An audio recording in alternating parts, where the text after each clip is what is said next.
ప్రభునందు ప్రియమైన వారులారా, ప్రభువైన యేసుక్రీస్తు నామములో మీ అందరికీ శుభాభివందనములు. ఈ ఉదయకాలంలో కలువరి కృపా సన్నిధికి మిమ్మల్ని ఆహ్వానించుచున్నాను. సంఖ్యాకాండము 31వ అధ్యాయము 15-16 వచనములలో చూసుకుంటే, మోషే వారితో, మీరు ఆడవారిని అందరినీ బ్రతికనిచ్చితిరా? ఇదిగో, బిలాము మాటను బట్టి పెయోరు విషయంలో ఇశ్రాయేలుల చేత యెహోవా మీద తిరుగుబాటు చేయించిన వారు వీరు కారా?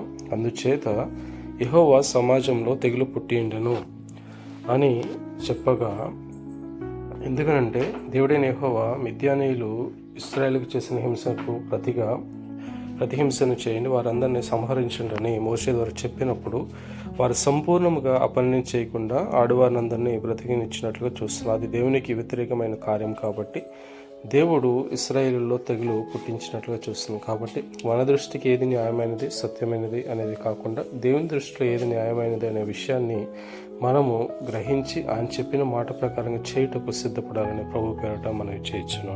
ఆమేన్.